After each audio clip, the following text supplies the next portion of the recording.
The Legend of Zelda is a series that is 36 years old, so it's no surprise that over the course of 22 games, there's bound to be some secrets both in-game and behind the scenes. So today, I'd like to tell you 10 fun facts about the Zelda series you may or may not have known about.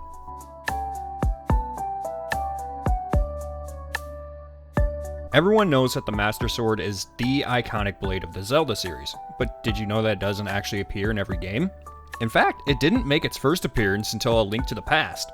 In the first two games, Link uses what's called the Magical Sword. In Minish Cap and the Four Swords games, he uses, well, the Four Sword. In Spirit Tracks, he uses the Locomo Blade, and in Phantom Hourglass, he uses the Phantom Blade.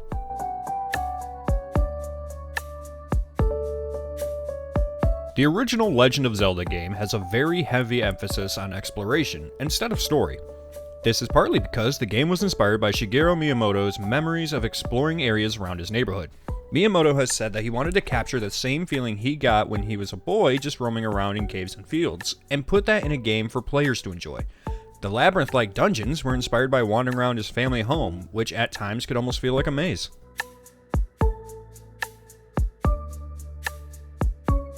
There's a lot of dungeons and concepts that get floated around when developing a Zelda game that eventually get cut from the game it was intended for and reused in other games. One such concept was an idea for Wind Waker, in which Link would have actually been able to explore the underwater lands of Hyrule. It said that Link would find fishing lures in some areas, which he'd use to return to the surface to go between different sections. Sound familiar? This is the concept that Skyward Sword uses, replacing surface for the sky and fishing lures for bird statues.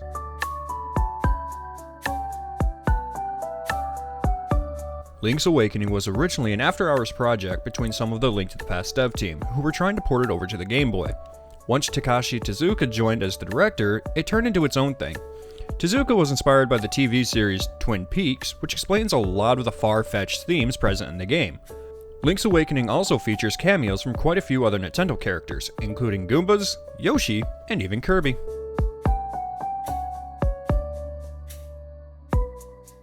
There has been a main series Zelda game for every console Nintendo has released, including the handhelds. The NES has the first two games, SNES has A Link to the Past, N64 had Ocarina of Time and Majora's Mask, GameCube has Wind Waker and Twilight Princess, Wii has Skyward Sword, Wii U has Breath of the Wild, and the Switch will have Tears of the Kingdom. For the handhelds, Game Boy has Link's Awakening, Game Boy Color has the Oracle games, Game Boy Advance has Minish Cap and Four Swords, the DS has Phantom Hourglass and Spirit Tracks, and the 3DS has A Link Between Worlds.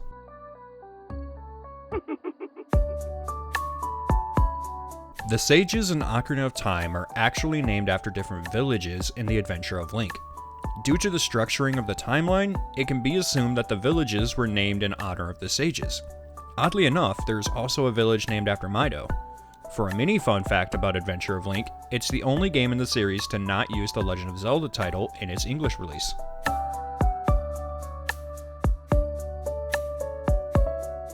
Link's jumping stab move was actually used in Super Smash Bros. Well before it made its debut in Twilight Princess. Yeah, sorry, that's it for this one. I don't really have a whole backstory for this fact.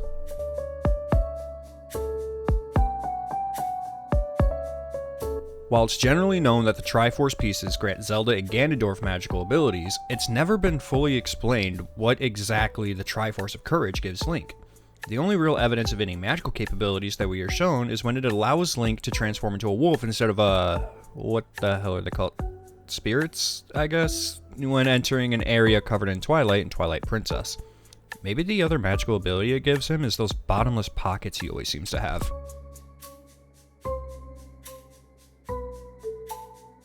While not exactly a Zelda fact, Captain Toad Treasure Tracker was originally pitched as a Zelda game. A diorama was used to pitch the game to Miyamoto to show what the levels could look like. While he ultimately decided to go a different direction with the game, there's strong reason to believe that this pitch method was actually part of what inspired the art direction for Link's Awakening on the Switch.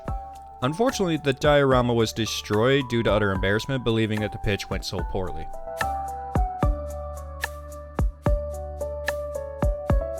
The Legend of Zelda is no stranger to referencing past games as Easter eggs, but one that sticks out the most, to me at least, is the inclusion of Darmani III and the Elder Son from Majora's Mask being included on the memorial overlooking Goron City in Breath of the Wild.